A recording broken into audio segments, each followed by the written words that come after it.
ചേച്ചി ചായ. ആശ ഉറങ്ങിയോ? അവളുറങ്ങി. മോളിൽ ചെന്ന് കിടന്നോ?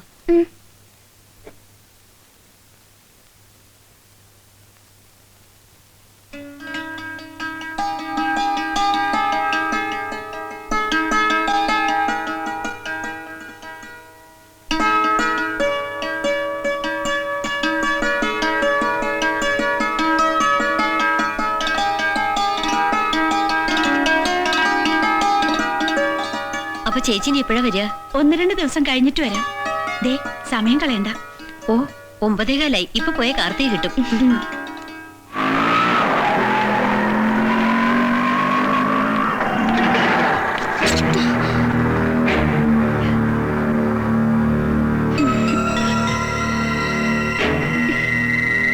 കേറിക്കോ, ഞാൻ കൊണ്ടുപോയിടാം. നോക്കി പേടിപ്പിക്കല്ലോ വെച്ചേ. ഞാൻ പല പ്രാവശ്യം പറഞ്ഞിട്ടുള്ളത് എന്നെ ശല്യപ്പെടുത്തരുതെന്ന്. ഇഷ്ടം കൊണ്ടല്ലേ? സ്കൂളിൽ പഠിക്കുന്ന കാലം തൊട്ടേ എന്റെ മോഹാ നീ. ഒരു പെണ്ണിനെ പോറ്റാനുള്ള വകയൊക്കെ എനിക്കുണ്ട്. ആ അങ്ങനെ പോയാലോ?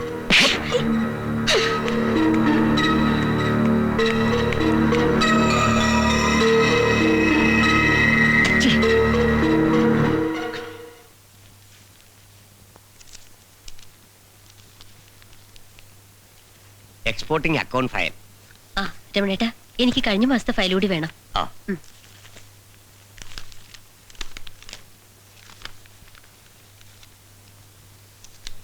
തോമസ് ചേട്ടാ, ആ ബോംബെ കമ്പനിയുടെ റിപ്ലൈ കിട്ടിയോ?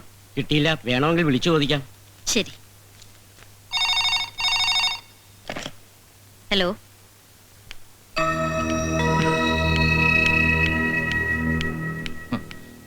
അതിപ്പോ എന്ത് പറയാനാ, അതൊന്നും പറഞ്ഞിട്ട് കാര്യമില്ല. ഒന്ന് സീ ഫുഡ് ഓഫീസ് വരെ പോണം. അതെന്താ ഈ നാറിയ പണി? ഞങ്ങൾ ഓടിക്കാൻ തന്നെയാ വണ്ടി ടാക്സ് കൊടുത്ത് റോഡിൽ ഇറക്കിയത്. വിക്രം, നീ മാറ്. ക്യൂ സിസ്റ്റത്തിൽ ആദ്യം പോട്ടത് എന്റെ വണ്ടിയാ. ഇത് ഞങ്ങളുടെ കുടുംബ പ്രശ്നമാ. ഓഹോ, ഇതാരാ? നിന്റെ കെട്ടിയോളോ? വിക്രം, വെറുതെ പ്രശ്നം ഉണ്ടാക്കരുത്. ഇല്ല, ഉണ്ടാക്കില്ല. പക്ഷേ ഇവിടെ വണ്ടി നിറക്ക്. എന്റെ വണ്ടി കയറിയാ മുള്ളൊന്നും കുത്തില്ല മോളെ. ഇങ്ങോട്ട് ഇറങ്ങിയാട്ടെ. വേണ്ട വിക്രം, അവര് പൊയ്ക്കോട്ടെ. ആ അതെങ്ങനെ ശരിയാവും? ഞാനും ഓടാൻ തന്നെ ഇതോടെ കൊണ്ടുവന്നിട്ടിരിക്കണേ, അല്ലാതെ ചന്തത്തിനൊന്നും അല്ല. വിക്രം, വെറുതെ തമാശ കാണിക്കരുത്. അവളെ നീ ഒറ്റയ്ക്ക് കൊണ്ടുപോയി തിന്നണ്ട. ചേട്ടത്തെ അനിയത്തിയും കൂടെ നിനക്ക് വേണോ? തേമ്മാടത്തെ പറഞ്ഞോ നാല്.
നീ എന്നെ തല്ലി അല്ലടാ. നിനക്ക് ഞാൻ വലിച്ചടക്കം തിരിച്ചു തരുവടാ, അല്ലെങ്കിൽ നിന്റെ തീരിട്ട് ചുടും. ഈ വിക്രമാടാ പറയുന്നത്. നിനക്കെന്നെ അറിയില്ല. ഞാൻ അവനെ കൊല്ലും.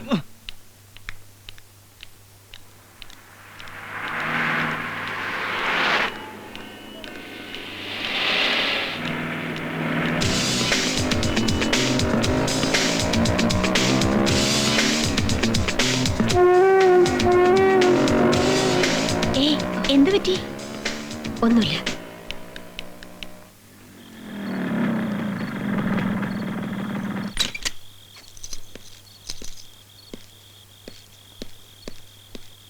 ഇതാരുടെ ബൈക്ക്?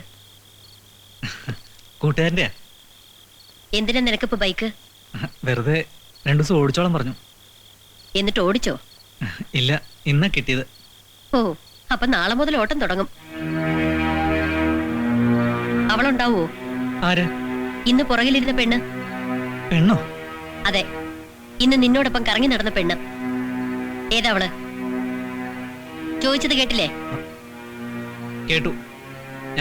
ഞാൻ കെട്ടാൻ പോണ പെണ്ണാ. അപ്പൊ കല്യാണവും തീരുമാനിച്ചോ? ഇനി ആരാന്റെ ബൈക്ക് നീ ഓടിക്കണ്ട. ഇതുമായി ഞാൻ നിന്നെ കണ്ടുപോകരുത്. ഇല്ല, ഞാൻ ഓടിക്കും. അതെന്റെ ഇഷ്ടാ. നിങ്ങൾ വാങ്ങി തന്നൊന്നുമല്ലല്ലോ. എന്നാ അധികം സംസാരിക്കണ്ട. നീ എന്താ പറഞ്ഞത്? ഞാൻ നഴ്സറി പഠിക്കുന്ന കുട്ടിയൊന്നുമല്ല നിങ്ങൾ പറയും പോലെ കേൾക്കാൻ.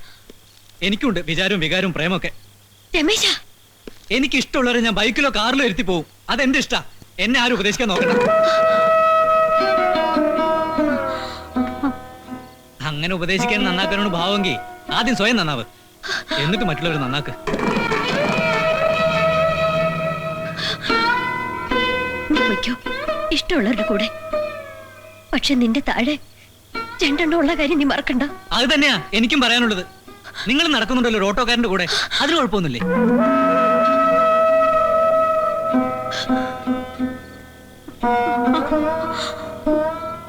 നിങ്ങൾ കാരണം ഇവരുടെ ഭാവി കൂടി നശിക്കും. അല്ലെങ്കിൽ നിങ്ങൾ നശിപ്പിക്കും.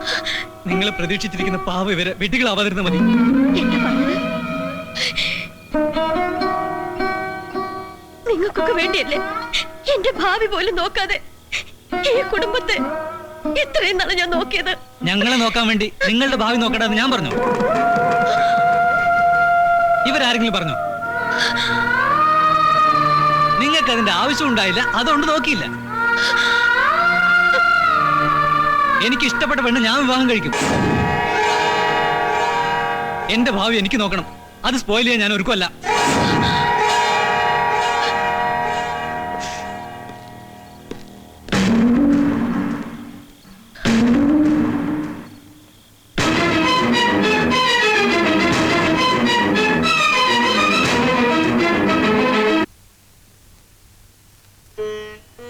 ഒക്കെ വിധിയാണ്. അല്ലെങ്കിൽ എന്നെ നിങ്ങളെയും തനിച്ചാക്കിയിട്ട് അച്ഛൻ പോവോ? മക്കളായിരുന്നു പ്രതീക്ഷ, അതും താളം തെറ്റുന്നു. എന്റെയും കൂടി ജീവൻ എടുത്തൂടായിരുന്നു ദൈവമേ. നീ ഇങ്ങനെ ഒറ്റയ്ക്ക് ഭാരം വലിക്കണ കാണുമ്പോ സഹിക്കണില്ല മോളെ. കേട്ടില്ലേ അവൻ പറഞ്ഞത്? ഞാൻ എന്ത് ചെയ്യണം അമ്മേ? പറയും. അമ്മയെ തനിച്ചാക്കിയിട്ട് ഞാൻ എങ്ങോട്ടെങ്കിലും പോണോ? അതോ ഇഷ്ടപ്പെട്ട പുരുഷന്റെ കൂടെ ഒളിച്ചോടണോ? കൂടെപ്പിറപ്പുകളെ പറ്റി ആലോചിച്ചപ്പോ അങ്ങനെ ചെയ്യാൻ തോന്നിയില്ല. അതും ഒരു കുറ്റമായി തോന്നുന്നു. മോളെ, നീ ഇങ്ങനെ വേദനിക്കണ കാണുമ്പോ ഇല്ലമ്മേ, സാരമില്ല. എന്റെ ജന്മം ചിലപ്പോ ഇതൊക്കെ കേൾക്കാനും സഹിക്കാനും ഉള്ളതാവും. പക്ഷേ ചങ്കി കുത്തുന്ന വാക്കുകളും തിരിഞ്ഞു കുത്തുന്ന പെരുമാറ്റവും കാണുമ്പോ സഹിക്കണില്ല, സഹിക്കണില്ലമ്മേ.